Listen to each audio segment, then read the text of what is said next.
Grant Mitchell's Ross Kemp return to EastEnders has been utterly glorious.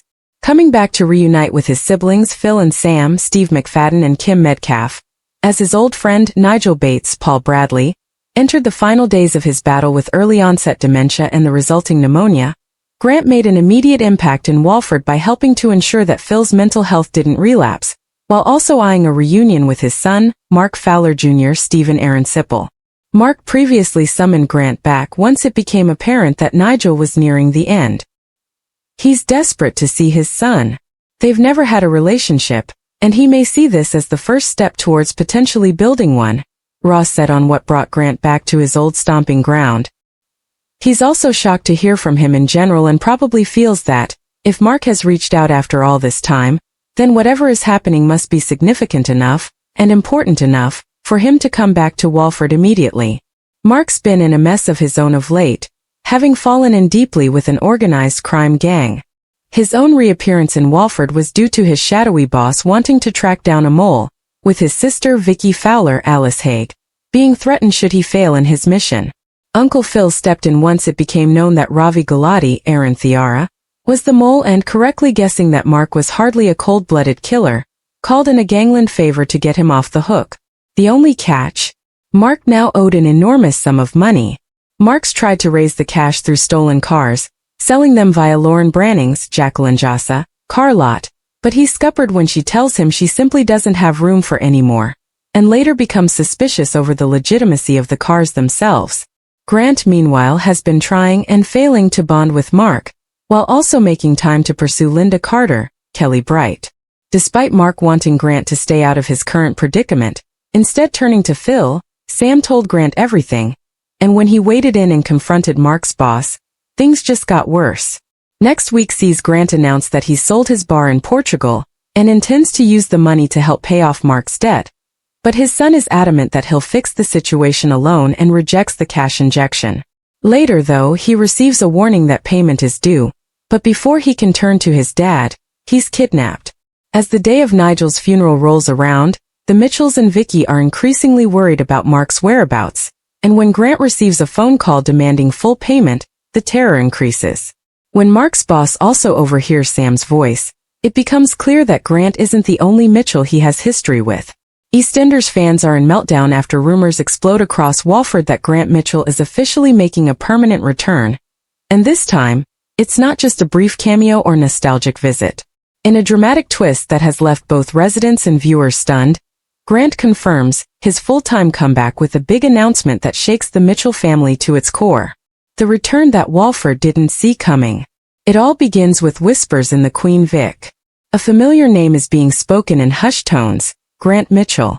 For years his appearances have been rare, unpredictable, and usually tied to family crises. But this time something feels different. Phil Mitchell tries to brush off the rumors at first.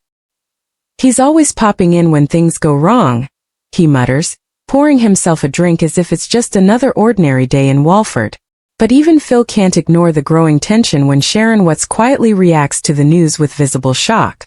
Behind the bar, Peggy Mitchell's legacy feels almost alive again as old memories resurface. The Mitchell family name, long tied to power struggles, betrayal, and loyalty, suddenly feels like it's about to be dragged back into chaos. Grant's shock announcement. The moment comes unexpectedly. Grant Mitchell steps into Walford with the same unmistakable confidence. Leather jacket, hard stare, and a presence that instantly shifts the atmosphere. Conversations stop. Heads turn. Even the usual noise of Albert Square seems to fade. First, nobody believes he's staying. But then Grant calls a meeting, not just with Phil, but with key figures from his past life in Walford. What follows is the announcement that changes everything. "I'm not here for a visit. I'm back. For good." The words land like a bomb. Phil freezes. Sharon looks torn between shock and disbelief. And those closest to the Mitchell orbit immediately sense that nothing in Walford will ever be the same again. Grant doesn't stop there. He makes it clear this isn't about nostalgia or family reconciliation. It's about unfinished business. Old wounds reopen. Grant's return immediately drags up decades of unresolved tension. Phil and Grant's relationship has always been explosive, a mixture of brotherly loyalty and deep betrayal. Every conversation between them carries history. Stolen money, broken trust, and bitter rivalry. Phil tries to act in control, but Grant's presence clearly rattles him. One sharp comment from Grant is enough to crack Phil's composure.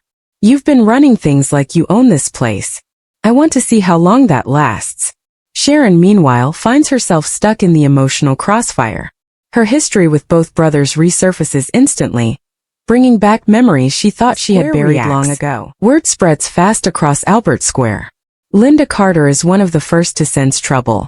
Whenever a Mitchell comes back properly, someone ends up paying for it, she warns.